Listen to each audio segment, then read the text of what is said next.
दो मित्रों राम और श्याम की कहानी। कई सालों से मित्र थे, मंदिर की सीढ़ियों पर बैठे कुछ गपशप कर रहे थे। इतने में एक तीसरा व्यक्ति माधव आकर उन्हें ज्वाइन करता है। तीनों आपस में बात करते हैं। बात करते करते शाम कब ढल जाती है पता ही नहीं चलता।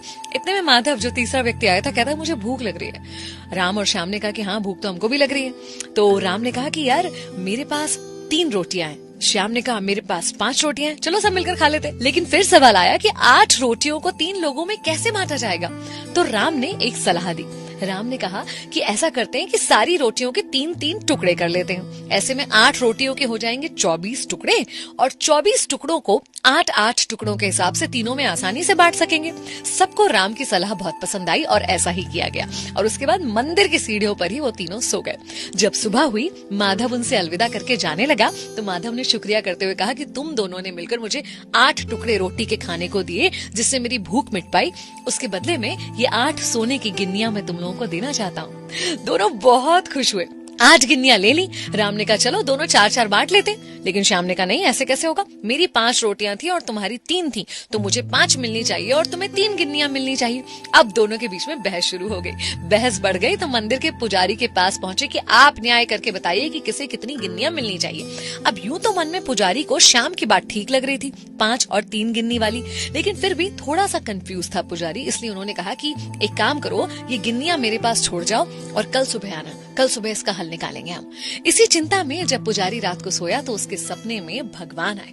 भगवान को उसने जब सारी बात बताई तो भगवान ने कहा कि भाई राम को मिलनी चाहिए 1 गिन्नी और श्याम को मिलनी चाहिए 7 गिन्नी। पुजारी हैरान, अचंभित, पूछा प्रभु ऐसा कैसे और ऐसा क्यों। प्रभु ने समझाया कि देखो, श्याम के पास थी 5 रोटियां, जिसके 3-3 के हिसाब से उसने 15 टुकड़े करे, और राम के पास थी 3 रोटियां, जिसके हुए 9 टुकड़े। अब उन 9 टुकड़ों में से उसने दान तो 1 ही टुकड़ा किया, खुद के लिए 8 टुकड़े रखे। वहीं श्याम ने 15 में से 8 टुकड़े खुद रखे और 7 टुकड़े दान किए। तो श्याम का दान काफी बड़ा है, इसलिए श्याम को 7 गिन्नियां और राम को 1 गिन्नी मिलनी चाहिए। यही मेरा तर्क है और यही मेरा न्याय है।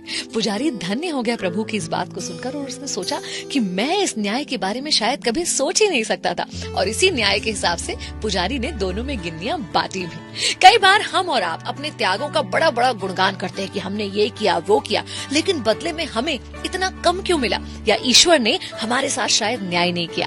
लेकिन ईश्वर जिस दृष्टिकोण से न्याय करता है ना, वो आपकी और मेरी सोच से बहुत ऊपर है। तो संतुष्ट रहिए, बिल्कुल निश्चिंत रहिए कि ईश्वर का न्याय जो होता है वो बिल्कुल तर्क संगत होता है। और आपको जो कुछ भी मिल रहा है वो सिर्फ आपके त्याग को देखकर नहीं मिल रहा है, बल्कि आपकी शक्ति, आपके समर्पण, सारी चीजों को तोल मोल कर आपको न्याय दिया जा रहा है। निश्चिंत रहिए, जो आपके साथ हो रहा है बिल्कुल सही हो रहा है। 94.3 माय एफएम पर मैं विनी। चलो